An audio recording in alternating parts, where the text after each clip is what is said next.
ഗോവിന്ദൻ മാഷാണ് ശരിയെന്ന് രാഹുൽ ഈശ്വർ. സോഷ്യൽ മീഡിയയിൽ വലിയ ചർച്ചയായ കുംഭമേള വൈറൽ സ്റ്റാറിന്റെ വിവാഹവുമായി ബന്ധപ്പെട്ട് CPI സംസ്ഥാന സെക്രട്ടറി MV ഗോവിന്ദൻ മാസ്റ്ററുടെ നിലപാടിനെ പിന്തുണച്ച് രാഹുൽ ഈശ്വർ. രാഷ്ട്രീയമായി കമ്മ്യൂണിസ്റ്റ് വിരോധം വെച്ചുപുലർത്തുന്നവർ പോലും ഈ വിഷയത്തിൽ സത്യത്തോടൊപ്പം നിൽക്കണമെന്നും രാഷ്ട്രീയത്തിനപ്പുറം നീതിക്കും സത്യത്തിനുമാണ് വില നൽകേണ്ടതെന്നും അദ്ദേഹം ഫേസ്ബുക്ക് കുറിപ്പിലൂടെ വ്യക്തമാക്കി. യുവതിക്ക് പ്രായപൂർത്തിയായില്ലെന്ന് ആരോപിച്ച് ഫർമാൻ ഖാനെതിരെ ചുമത്തിയ പോക്സോ കേസ് വ്യാജമാണെന്നാണ് രാഹുൽ ഈശ്വർ ചൂണ്ടിക്കാട്ടുന്നത്. വിഷയത്തിൽ കേരള ഹൈക്കോടതി ഇടപെടുകയും ഫർമാന്റെ അറസ്റ്റ് തടയുകയും ചെയ്തിട്ടുണ്ട്.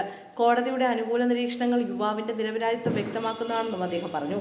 പെൺകുട്ടിക്ക് 18 വയസ്സ് തികഞ്ഞുവെന്ന് തെളിയിക്കുന്ന ഔദ്യോഗിക രേഖകൾ അദ്ദേഹം എടുത്തു പറഞ്ഞു.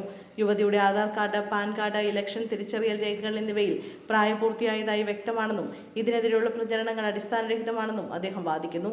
തീവ്ര നിലപാടുകാർ ഈ ബന്ധം തകർക്കാൻ വ്യാജരേഖകളും കള്ളക്കഥകളും ചമയ്ക്കുകയാണെന്നും രാഹുൽ ആരോപിച്ചു. വിഷയത്തിൽ കൃത്യമായ നിലപാടെടുത്ത MV ഗോവിന്ദൻ മാസ്റ്റർ, A.A. റഹീം MP എന്നിവരുടെ പ്രവൃത്തി അദ്ദേഹം പ്രശംസിച്ചു. സഖാവ് ഗോവിന്ദൻ മാഷ് പറയുന്നത് സത്യമാണ്.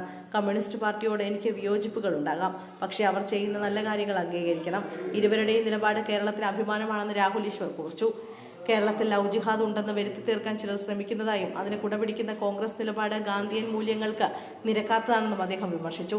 ദേശീയ തലത്തിൽ കേരളത്തെ അപമാനിക്കാൻ ശ്രമിക്കുന്നവർക്കെതിരെ ജാഗ്രത വേണമെന്നും സത്യം തിരിച്ചറിയാനുള്ള ബോധം പരാതി നൽകുന്നവർ കാണിക്കണമെന്നും അദ്ദേഹം ആവശ്യപ്പെട്ടു. അന്ധമായ രാഷ്ട്രീയ വിരോധം കാരണം ഒരു മുസ്ലിം യുവാവിന്റെയും ഹിന്ദു യുവതിയുടെയും ജീവിതം തകർക്കാൻ ആരും കൂട്ടുനിൽക്കരുതെന്ന അഭ്യർത്ഥനയോടെയാണ് രാഹുൽ ഈശ്വർ തന്റെ കുറിപ്പ് അവസാനിപ്പിക്കുന്നത്.